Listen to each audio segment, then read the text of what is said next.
Hola, ¿cómo andan?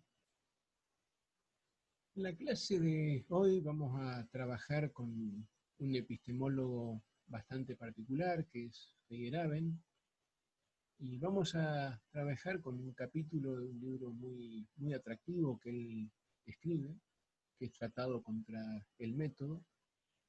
En ese libro, eh, Feyerabend va a establecer lo que fue conocido como el anarquismo metodológico, ¿no? Donde de algún modo viene a introducir un cambio muy fuerte a la hora de pensar la epistemología. Sobre todo porque pone en cuestión eh, algunos eh, de los supuestos más fundamentales en los que se habían basado los epistemólogos anteriores a él, ¿no? Eh, por supuesto que nosotros vamos a seguir la misma estrategia con la que nos hemos estado manejando hasta ahora, y que es de tratar de, en un primer momento de acercamiento al autor, tratar de despejar aquellos postulados interesantes o constructivos que ese autor expresa para la epistemología, y luego vamos a tomar algún tipo de distanciamiento. Por supuesto, depende también de cada uno de ustedes ver hasta dónde lo siguen y hasta dónde no a este epistemólogo, ¿no? Vamos entonces a avanzar un poco ya con la presentación del autor. Eh, Vamos a arrancar fundamentalmente con las palabras iniciales de Feyerabend a su capítulo 18, con el que estamos trabajando, ¿no? Básicamente, en esas palabras iniciales, eh, una de las cuestiones fundamentales que él plantea es algo que ustedes por ahí ya habían sospechado y algunos la habían expresado cuando estuvieron analizando los mitos. Y Feyerabend nos dice que, digamos, la ciencia, digamos, es mucho más semejante a los mitos de lo que cualquier filósofo está dispuesto a aceptar, ¿no? Y básicamente lo que va a marcar es que, digamos, aquellos que colocan a la ciencia por sobre los mitos, en realidad ya es porque cuentan con una ideología previa eh, que los hace reflexionar de ese modo, ¿no? Y después, hay otra cuestión también que marca y que llama la atención Feyerabend, ¿no? Cómo, de alguna manera, la ciencia o el saber ha quedado, entre comillas, bajo la ala del Estado, ¿no? Es decir, ha quedado bajo la protección, bajo, entre comillas, el cuidado del Estado. Como en algún momento había pasado con la religión. Y lo que Feyerabend está proponiendo es que, del mismo modo que en su momento el Estado, digamos, debió separarse de la religión, ha llegado el momento de que comience a separarse de la ciencia, ¿no? ¿Y cómo interviene el Estado a nivel de la ciencia? Bueno, básicamente a través de los programas educativos, todo lo que concierne a la institucionalización del saber. Para Feyerabend, digamos, esa institucionalización del saber lo único que hace es generar dogmatismo. Del mismo modo que generaba dogmatismo la religión cuando estaba tutelada por el Estado.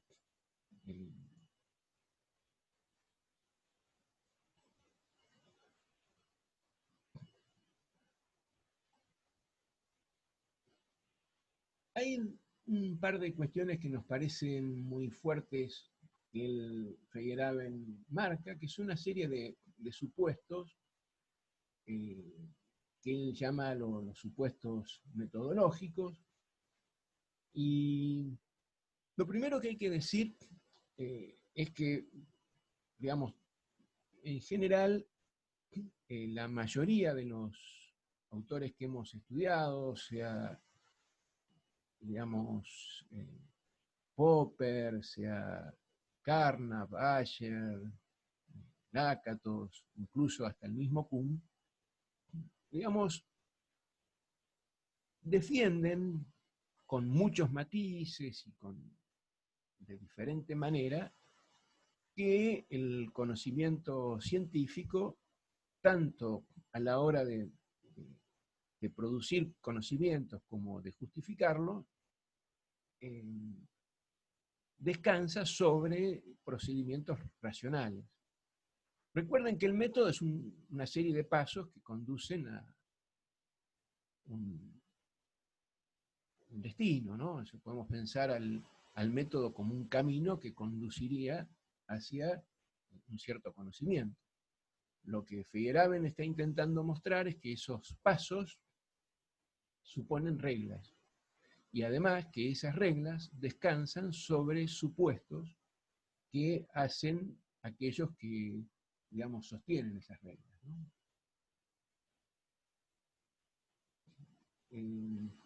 Entonces, una de las cosas que le interesa marcar a Feyerabend es que sea en un método que esté orientado a la producción de conocimiento, o sea en un método que esté orientado a la justificación de conocimiento, ese método siempre va a descansar sobre un conjunto de reglas. Y esto se nota en particular en los métodos que están destinados a producir conocimiento, ¿no? Y él dice que esas reglas a veces cuentan con supuestos demasiado fuertes que las invalidan. Que en lugar de presentar una serie de pasos que se evidencian como necesarios, en realidad lo que él quiere señalar es que no lo son. Piensen ustedes en el método inductivo, ¿no?, que proponían los positivistas lógicos, ¿no?, a partir de una serie de observaciones, hacer una inducción y luego llegar a una teoría. Y eso se proponía como un método básico para armar conocimiento.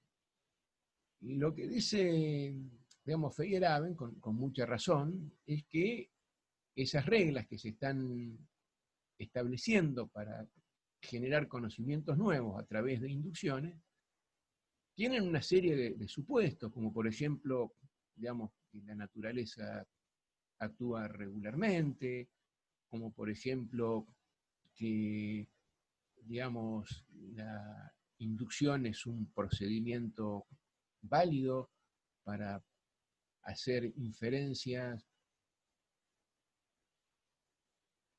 que superan los datos que proporcionan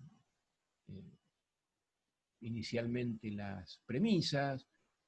En fin, hay toda una serie de supuestos, como por ejemplo también que se puede observar en forma neutral y en forma completa lo real. En fin,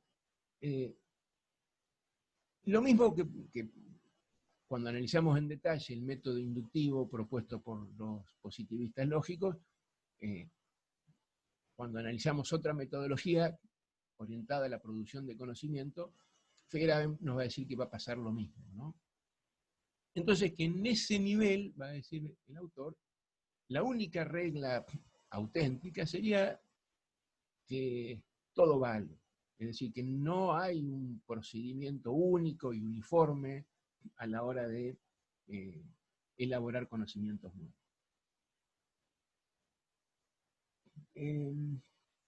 Por otro lado, no hay manera, dice, digamos, Feyerabend, de garantizar, digamos, conocimientos verdaderos.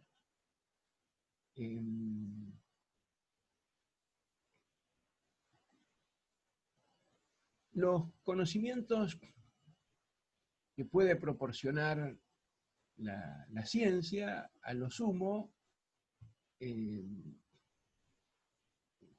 digamos, son conocimientos que se elaboran después de mucho tiempo de estudio, de mucho esfuerzo, de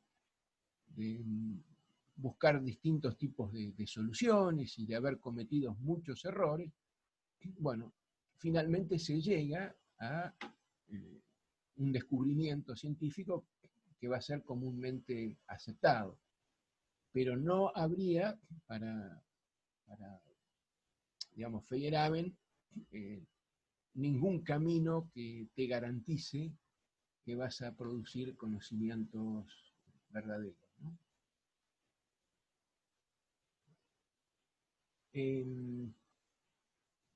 Y después la otra cuestión que nos va a plantear Feyerabend es que a la hora de la producción de las leyes científicas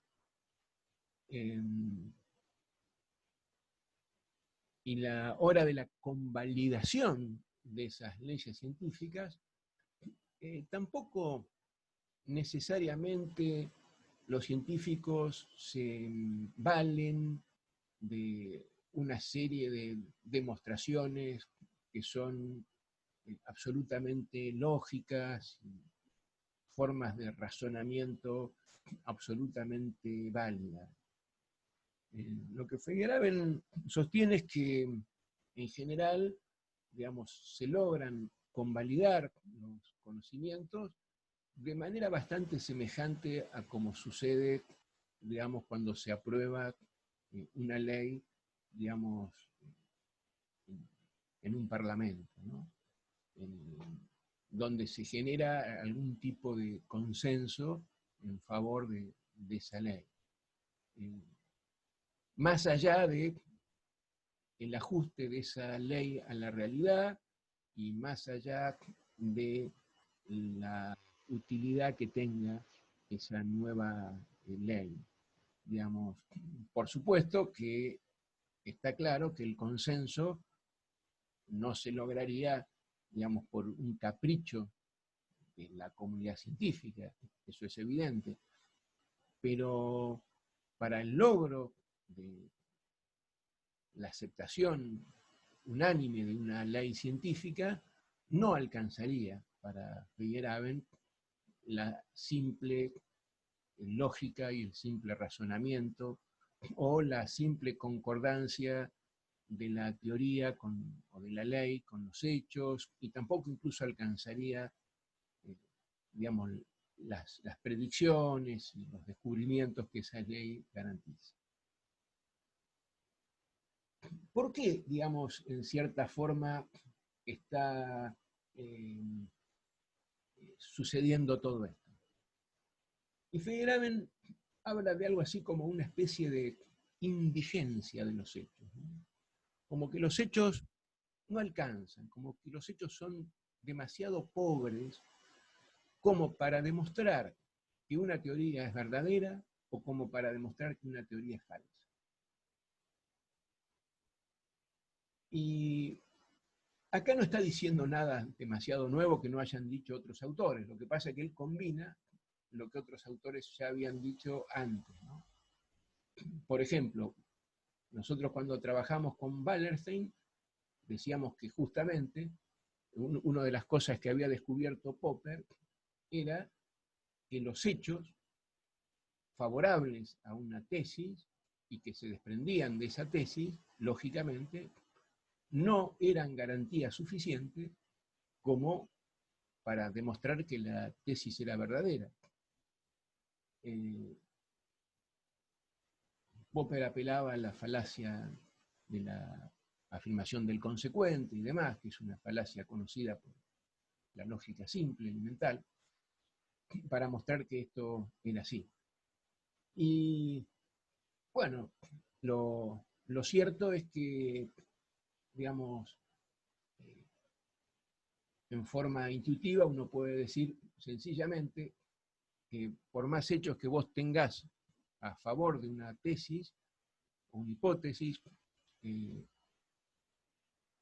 por más que esos hechos se desprendan como consecuencias observacionales de esa hipótesis y que efectivamente se puedan constatar en la realidad, siempre puede aparecer un hecho nuevo que te convierte la hipótesis en falsa. Por eso, por más hechos que vos tengas a favor, nunca hay garantía de que tu hipótesis sea verdadera. Y lo que agrega a lo que había descubierto Popper es lo que había marcado Lakatos y Kuhn. Es decir, que los hechos tampoco alcanzan para tirar abajo una hipótesis. O sea, que los hechos contrarios a una hipótesis tampoco alcanzan. Distinta es la discusión si deberían o no alcanzar. O sea, pero la historia de la ciencia muestra que los paradigmas se sostienen a pesar de los problemas sin resolver, a pesar de las anomalías o las predicciones que esos paradigmas no son capaces de realizar o que realizan en forma defectuosa. Y lo mismo sucede con respecto a los programas de investigación de Lakatos, que ya incluso por definición de una heurística negativa, se sostiene que el núcleo de un programa de investigación es irrefutable. Entonces, lo que se da cuenta Feyerabend es que en la realidad los científicos, por más hechos que tengan en contra de sus teorías, de sus programas de investigación, de sus paradigmas, lo siguen sosteniendo igual. Entonces, fíjense qué paradoja que nos marca Feyerabend. Si los hechos a favor no te garantizan la verdad de la teoría y los hechos en contra no te garantizan la falsedad de la teoría, entonces resulta que se abre allí un espacio de arbitrariedad, digamos. Y esto es lo que, de algún modo, marca Feyerabend, que se presenta como límite a toda metodología que se proponga como infalible.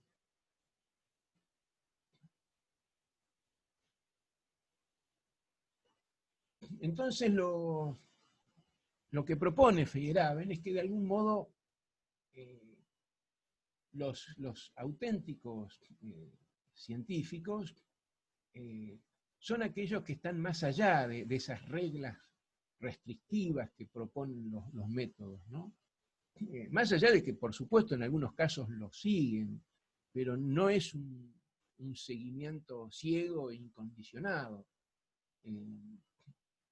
Lo que va a decir es que, básicamente, para generar un descubrimiento nuevo, para generar, digamos, conocimientos que nunca se le hayan ocurrido a otros, los científicos tienen que contar con elasticidad, con creatividad, con flexibilidad mental, como para, digamos, no quedar totalmente sometidos a una serie de reglas que le dicen lo que tienen que hacer.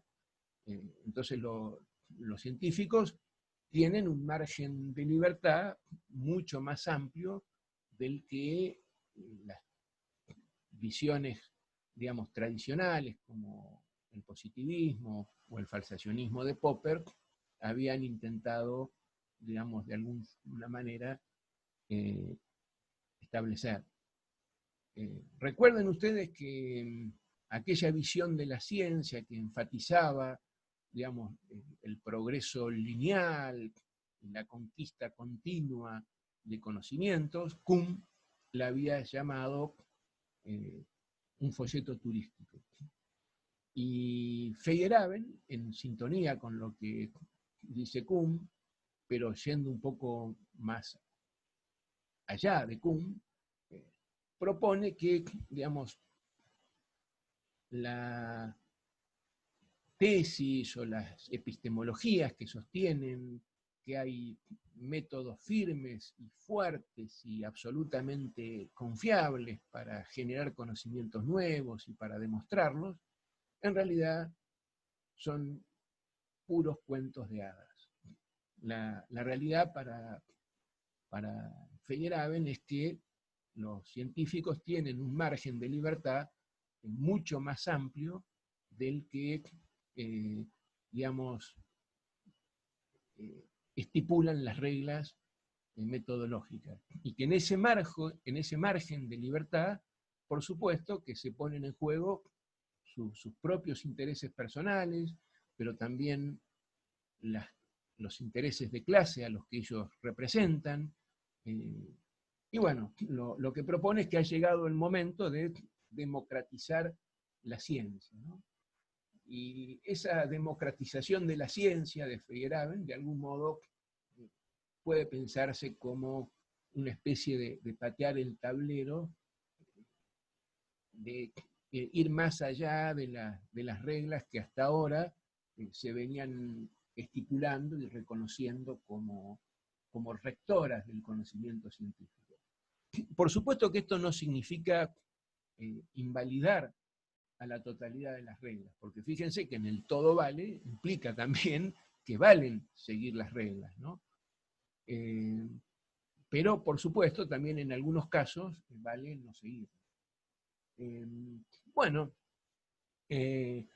la idea para la clase que viene es marcar algunas de las dificultades que se pueden derivar del pensamiento de Feyerabend, y vamos a comenzar con otro epistemólogo, Horkheimer, digamos que en realidad es un filósofo que tiene una visión muy amplia del conocimiento científico y del conocimiento en general, una teoría de la cultura incluso, pero de algún modo nos interesa en particular lo que dice Horkheimer sobre la ciencia y sobre el modo en que él piensa el conocimiento científico. Bueno, nos estaríamos viendo la clase que viene para retomar nuestras conversaciones sobre temas epistemológicos.